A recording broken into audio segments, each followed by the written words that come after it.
Pessoal, hoje eu vou falar de 5 componentes que podem auxiliar na depressão. Antes disso, eu queria que vocês curtissem o vídeo, se inscrevessem no canal, compartilhassem para o maior número de pessoas para terem acesso a esse tipo de informação. Então assim, o primeiro componente que eu queria falar para vocês é o ácido fólico. O ácido fólico é fundamental quando a gente pensa em sistema nervoso central, tá? Muitos estudos mostram que pacientes com depressão têm níveis diminuídos de ácido fólico. Então, por exemplo, quando os médicos ou nutrólogo ou ortomolecular prescrevem uma formulação para depressão, para auxiliar no processo de depressão, um dos componentes que não pode faltar é o ácido fólico ou, se você não metabolizar bem, o ácido folínico, tá? Bom, um outro componente muito importante é a vitamina B12. Vocês vão ver que a vitamina B12, não só os estudos mostram que pacientes com depressão têm níveis mais baixos, como também nós sabemos hoje que a vitamina B12 é fundamental para o processo cognitivo, então para o processo de aprendizagem, processo de memória, para a condução de estímulo nervoso, tá bom? Então, outra vitamina que você tem que estar bem atento é a vitamina B12. Ácido fólico, vitamina B12.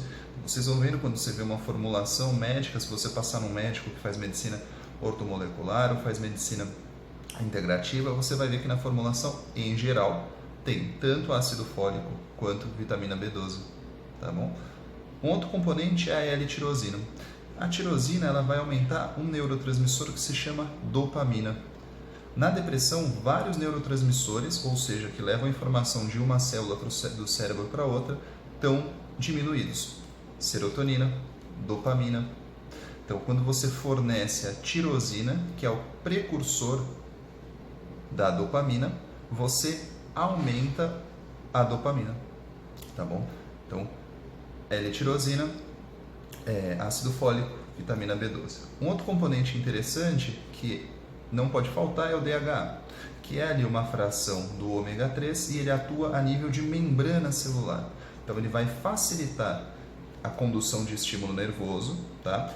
Não só isso, ele também tem um poder anti-inflamatório. Então, olha que interessante. Hoje, nós sabemos que a depressão também tem um caráter inflamatório. Então, quando você utiliza uma substância anti-inflamatória, naturalmente, você vai acabar diminuindo a inflamação. Assim como alguns estudos usam N-acetilcisteína. Por quê? N-acetilcisteína também diminui a inflamação a nível cerebral. Quais outros componentes que podem aumentar a serotonina? Já que me perguntam tanto, eu já respondi várias vezes. Triptofano, 5-HTP. Não esquecer dos cofatores magnésio, ferro, B6. Todo o complexo B é muito importante quando a gente pensa em depressão, tá bom? Desde B6 até B12. Bom, outro componente é o SAMe. O SAMe ele vai participar de um processo que se chama de metilação. Ou seja, ele vai atuar a nível genético. Bom, basicamente são esses, então a gente tem que pensar em dopamina e em serotonina, basicamente quando a gente está falando de depressão. A dopamina também, além do bem-estar, vai atuar no foco, na concentração também. Tem alguns outros fitoterápicos que podem auxiliar no processo, inclusive quando a gente pensa em adaptógenos, ashwagandha, rhodiola rosea, por quê? Vão nivelar o nível de cortisol, que é o hormônio do estresse e, consequentemente, sobrecarrega o nível de neurotransmissores. Um plus, o que a gente pode pensar também é em melatonina, não só pelo seu caráter antioxidante, anti-inflamatório, mas também porque a melatonina acaba regulando o ritmo circadiano e, consequentemente, muitos pacientes com depressão têm problemas com sono e pacientes com insônia vão desenvolver quadros depressivos. Então, outro componente importante é a melatonina. Então, vocês vejam que tem vários tipos de estratégia. Então, é importante nas formulações terem tanto os precursores quanto os cofatores. Por exemplo, quando eu falo para vocês, o 5-HTP é um precursor, é o que vai formar a serotonina, mas tem os cofatores. Magnésio, B6, ferro, tá? Justamente para facilitar a formação da serotonina. Então, você tem que pensar em toda a rota bioquímica.